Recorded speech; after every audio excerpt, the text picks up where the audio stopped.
Hi there, my dears. If in fact you have enjoyed these shows over and over again, you know what you can do? Go to Roku. And when you go there, click on, it's an app, by the way. It's real simple. TSC Network. TSC Network.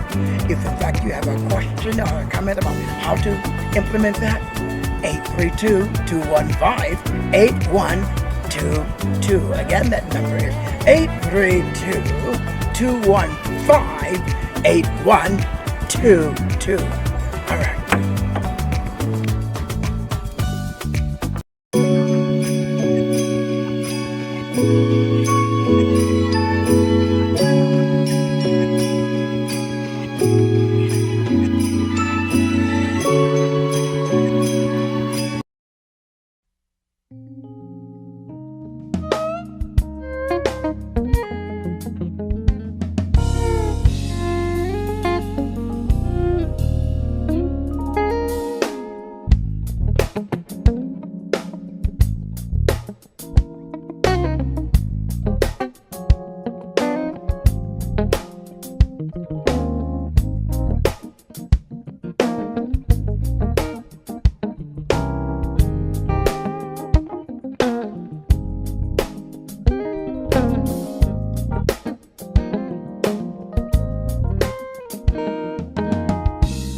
Hi there, and welcome back to Dr. Delagraentiss presents the television talk show with the Madison Avenue look.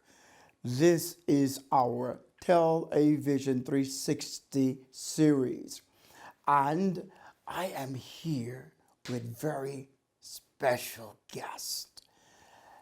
Probably the most fabulous, fantastic, famous even guest I've ever had on the show is my beautiful mother. Mother Ora, welcome to Dr. Delagraentiss presents. How are you, my love? Real good. Excelente. Excelente. Mother Ora is 92 years young. Emphasis, 92 years young. But in addition to that, you need to hear her story. My mother writes a newspaper column, a weekly newspaper column. She writes it, not a ghostwriter. She writes it herself. She lives out of state, so she sends it to me, and then I will edit it and then take it onto the news, send it to the newspaper. My mother founded a men's shelter in the Bloody Fifth, as it's called by the people who live in the greater Houston area. I'm talking about the men's shelter that you founded. Why did you get this house and dedicate it to men who were homeless? What motivated you to do that, Mother? The Lord impressed it upon my mind, and it was just with me to do it. Yes. And He directed me each step of the way. Now, as I understand it, and I already know, you had no governmental assistance to do this. There were no civic or service organizations that donated money toward you for this, right? Nobody helped you? No. Wow. So you financed this vision from the Lord yourself? And my husband at that time, Alex couldn't. All right. Good.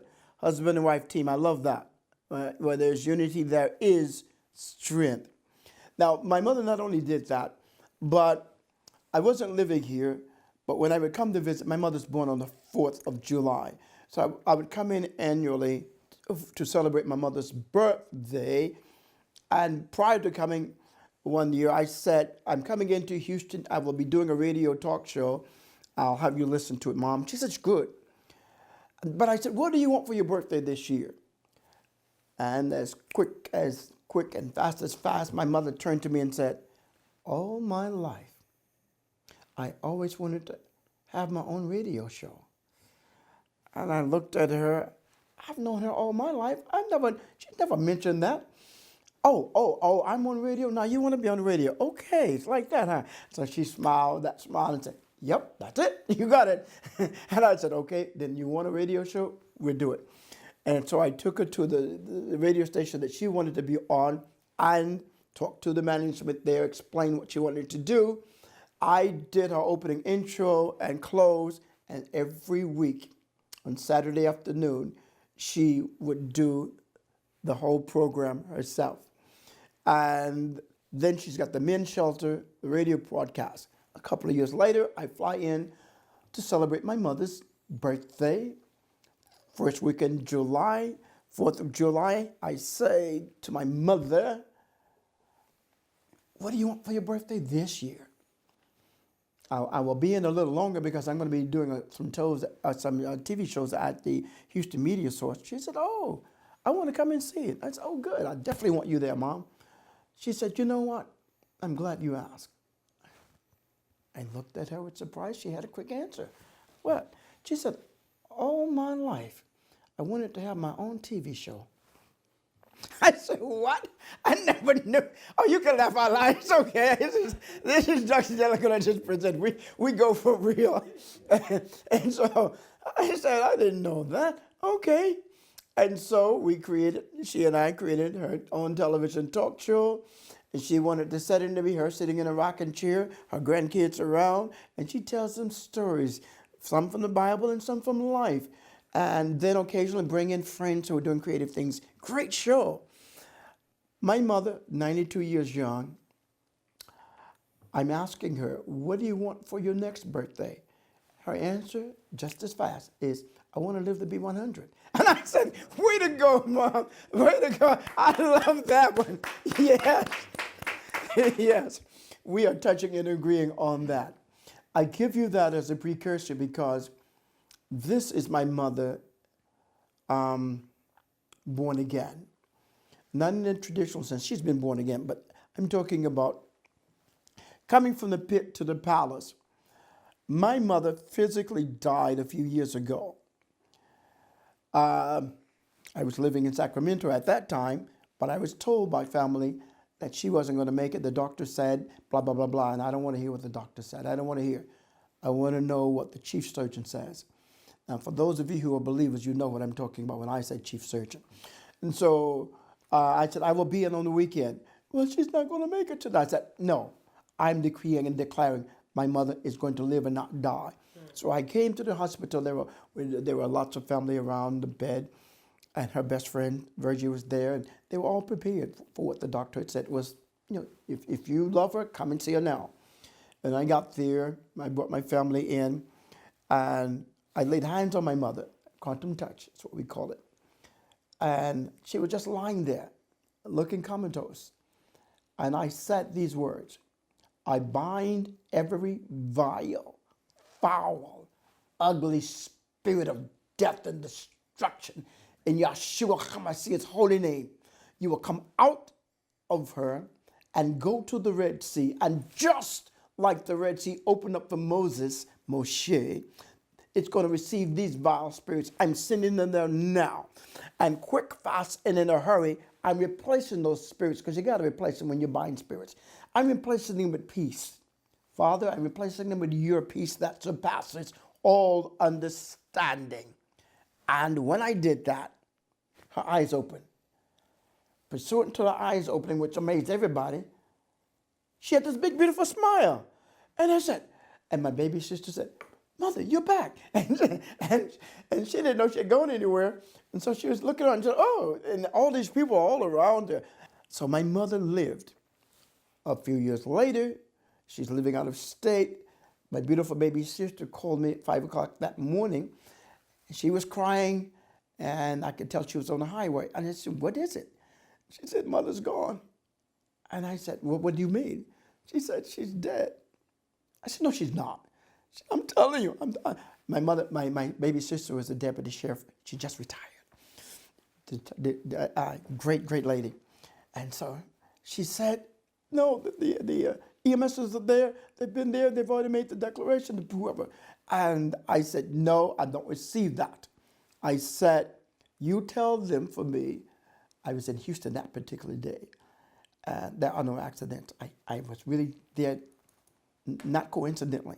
So I said, I'm on my way. It would take me 7 hours to get where they were, past the other side of Shreveport. I got there in 3 hours. Now, I admit, yes, I did pass some police officers. They didn't have a chance to get in their car, and I disappeared. But I was there, and the medical community said, no, you can't come in. We can't go in. No, you can't. And I said, that's my mother. I said, no, nobody can go in right now. The examiner is there. They've already made the declaration. I said, oh, wait. Let me say that another way. And this is why I say my name with the emphasis I put on it. I said, excuse me, with all respect, doctor, you didn't move when I said that's my mother. Let me help you understand. I am Dr. Macheo Bowling Delagraentiss. Move! And I walked on through. I had my bigger brother with me and my daughter Monica Lease. They were still back there because they said they weren't going to let anybody in. I looked back at my daughter and I said, you with me, you come. My brother said, but they said too. I said, then you stay there. And so we went, and my brother said, well, wait for me. And I took all three of us in while my mother was hooked up to everything you can imagine. And I did the same thing that I do. And to this date, I've been blessed to bring over 21 people back to life from dead, not from a moment of the cessation. My mother had died at 8 o'clock the night before. They discovered her a little before 5. Is that dead enough for everybody? And then there, her color had changed. She's got a beautiful brown pigment right now, but she was ash colored, burnt ash colored. She was not here. And I did the same thing. I laid my hands on my mother's chest. I decreed and declared those same words, vile, foul, ugly spirits of death and destruction. I called them out and commanded that they go. I didn't ask them to go. You can't ask spirits to go. You don't do that. You tell them where to go, and they do it. But you have to do it in a special name. I didn't say to the spirits, I'm Dr. Delagraentiss. You guys say to me, I said that to the doctor, but to the spirits, I had to go on a higher level. I call the name that's above every other name. Are you with me yet? And the moment I called that great name, my mother's eyes opened again. And she looked over and she fluttered her eyes like she had been asleep. And the doctor said, because all of a sudden machinations start going off, buzzers are going, and everybody's rushing to the